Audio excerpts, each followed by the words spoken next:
अभी लौटेंगे, हमारे साथ कन्हैया भी मथुरा से जुड़ गए। मथुरा से क्या अपडेट है अभी, क्योंकि सबकी नजरें टिकी हुई हैं कि आप देखिए सर्वे की टीम गठित हो जाए और टीम यहां पर सर्वे करे। देखिए जी, आपको बता दें कि मथुरा में लोगों की निगाहें हाई कोर्ट के आदेश पर है कि किस तरीके से टीम गठित होगी। और आज सुबह से ही मथुरा के आपका श्री कृष्ण जन्मभूमि के सामने अब हम लोग खड़े हैं और यहाँ पे ये पूरा नजारा आप देख सकते हैं। लोगों की भीड़ है कि न्यायालय आज क्या ऑर्डर पास करता है, कमेटी में कौन कौन लोग रहेंगे। और लड्डू गोपाल को लेकर श्री कृष्ण जन्मभूमि साहिब मामले के याचिकाकर्ता दिनेश शर्मा है, जो आज जन्मभूमि के दरवाजे पर बैठे हैं। और आज सुबह से ही कीर्तन का दौर मथुरा के श्री कृष्ण जन्मस्थान के दरवाजे पर जारी है। इनसे ही बात करते हैं, क्या उम्मीद है आज न्यायालय क्या आदेश देगा। देखिए, माननीय न्यायालय का आज ऐतिहासिक निर्णय आने वाला है। सभी कृष्ण भक्त सुबह से यहाँ भजन कीर्तन कर रहे हैं। सभी को उम्मीद है जल्द से जल्द सर्वे हो जाए, क्योंकि जितने भी प्राचीन साक्ष्य हैं उस मस्जिद के नीचे दबे हुए हैं। सभी कृष्ण भक्त चाहते हैं कि वो साक्ष्य न्यायालय में जमा हो, जिससे न्यायालय को फैसला देने में आसानी हो। सभी कृष्ण भक्तों की पूरी उम्मीद है कि न्यायालय उनके साक्ष्यों के आधार पर, सबूतों के आधार पर हिंदू पक्ष के उसमें निर्णय आएगा। मुस्लिम पक्ष कह रहा है कि इस माहौल खराब करने की कोशिश की जा रही है और जो ये एजेंडा है राजनीतिक एजेंडा है, कैसे आप देखते हैं। देखिए, हम तो मुस्लिम भाइयों से भी कहना चाहते हैं कि वो उनको बहुत बड़ा मौका है। मुगल शासकों ने जो गलतियां की थी, उन गलतियों को सुधारने का अवसर आ गया है। मुस्लिम भाइयों को आगे आना चाहिए, भाईचारा निभाना चाहिए। हम उनसे कहते हैं कि वो अपनी मस्जिद को यहाँ से हटा लें और उसके जो समझौता करना चाहें तो हमसे समझौता कर लें, और हम उनको 10 एकड़ जमीन मेवात में देने को तैयार हैं, और जो टूट फूट का खर्चा आएगा वो भी देने को तैयार है। हमें तो न्यायालय पे पूरा भरोसा है, उनको न्यायालय पे भरोसा नहीं है, तो वो बाहर भी समझौता कर सकते हैं। देखिए, दिनेश शर्मा अपनी बातें रख रहे हैं, याचिकाकर्ता हैं श्री कृष्ण जन्मभूमि मामले में। और आज सुबह से ही तमाम हिंदू संगठन और तमाम लोग आज जन्मभूमि पर आए हुए हैं और यहाँ पर सुबह से ही कीर्तन संकीर्तन का कार्यक्रम जारी है। तमाम लोग यहाँ पर इसी के इंतजार में हैं कि आज हाई कोर्ट। बिल्कुल, कन्हैया आप बने रहिए। हम पहले दर्शकों को एक खबर बता दें इसी से जुड़ी। दरअसल जो खबर है वो ये है कि मथुरा के शाही ईदगाह को लेकर सामने आए अहम सबूत। पहले दर्शकों को सबूत दिखा दे, फिर अपने सहयोगी के पास लौटेंगे। जी मीडिया के पास शाही ईदगाह की एक्सक्लूसिव तस्वीरें हैं।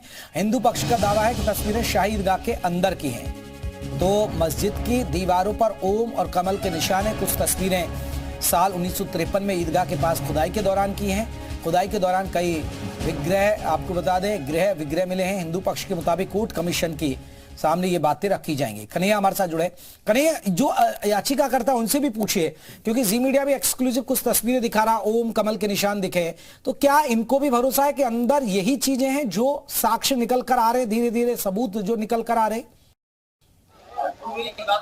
देखिए, बिल्कुल, जब याचिकाकर्ताओं ने न्यायालय में अपनी बात रखी और तमाम साक्ष्य के तौर पर कुछ डॉक्यूमेंट पेश किए, जिसमें कहा गया कि जो शाही ईदगाह है वो गलत तरीके से इसका निर्माण हुआ है और वहां पर हिंदू देवी देवताओं के प्रतीक वहां पर, चाहे वो पत्थर हो या फिर तमाम चीजें वहां पर मौजूद है। याचिकाकर्ता दिनेश शर्मा जी हमारे साथ। दिनेश जी, मीडिया लगातार कुछ फोटोग्राफ दिखा रहा है जो डॉक्यूमेंट के तौर पर आप लोगों ने सबमिट किए हैं न्यायालय में। तो जो फोटोग्राफ है वो शाही ईदगाह के बताए जा रहे हैं कि वहां पर जो कमल का निशान है, कलाकृति है नाग की। तो क्या ये दावा आप लोग कर रहे हैं, कैसे देखते हैं कि वहाँ जो निर्माण जो हुआ है वो हिंदुओं की जगह है। देखिए, कुछ दीवारें तो औरंगजेब ने तोड़ दी थी मंदिर की, लेकिन एक दो दीवार बच गई थी। उन पर उन्होंने उन दीवारों को ऊंचा करके गुम्बद बना लिया था। तो उन दीवारों पर भी प्राचीन हिंदू मंदिर के साक्ष्य मौजूद है।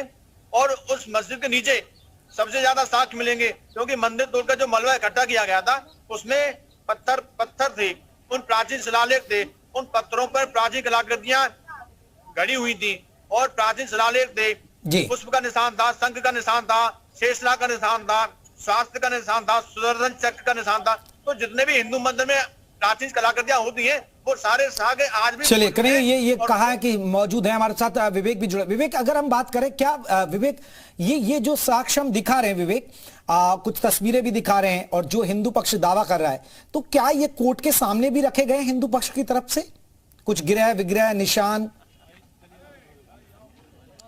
बिल्कुल बिल्कुल, सारे साक्ष्य जो भी साक्ष्य मिले हैं। और साक्ष्य देखिए, ये तमाम जो वादी पक्ष हैं, प्रतिवादी पक्ष हैं, दोनों अपने अपने साक्ष्य लेकर ये तमाम जो आप देख रहे हैं दस्तावेज हैं, इसमें तमाम चीज़ें हैं जो कोर्ट के सामने रखी गई हैं। और कोर्ट के सामने भगवान को भी पेश किया गया है। भगवान भी यहाँ पर, दिवाकर जी जरा दिखाइए इधर, वो श्री कृष्ण भगवान भी हैं जो कोर्ट के सामने पेश किए गए थे आज।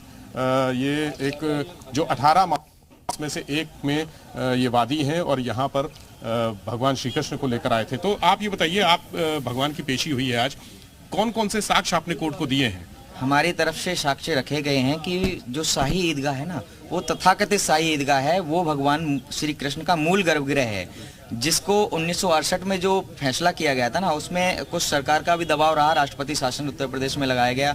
उन दबावों के चलते हुए ये फैसला करा दिया गया जबरदस्ती कि जो मुस्लिम पक्ष का जिस भवन पे कब्जा है मंदिर पर, उसको मस्जिद संचालित करने के लिए उनको दे दीजिए, और खुली जो बेकार जगह पड़ी है उसको हिंदू पक्ष को दे दीजिए, जो बिल्कुल ही गैर न्यायिक था, हमारी भावनाओं के साथ में खिलवाड़। उस फैसले को रद्द कराने के लिए हमने अपील लगाई है न्यायालय में।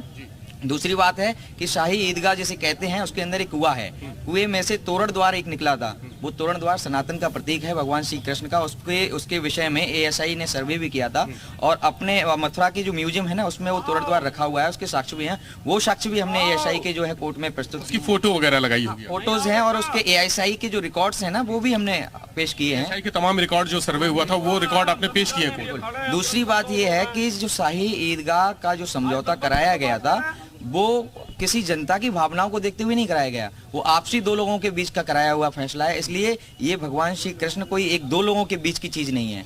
भगवान श्री कृष्ण पूरे अखंड ब्रह्मांड के विश्व के नायक हैं, तो उनके फैसले को दो लोगों ने बैठ के कैसे क्लियर कर लिया? इसलिए हम लोगों ने, यानी वो जो 1968 में समझौता हुआ था, वो निरस्त होना चाहिए, वो गलत हुआ है, और वो हमारी भावनाओं के साथ खिलवाड़ के तौर पे किया गया। उसमें मैं सीधे तौर पर कहूंगा बिल्कुल कि समय के वर्तमान तो देखिए अब साक्ष्य पेश किए जा रहे हैं, और सबसे बड़ी बात है कि एएसआई सर्वे की भी अब यहां पर तैयारी होगी। कन्हैया, बहुत बहुत शुक्रिया आपका, और विवेक आपका बहुत बहुत शुक्रिया।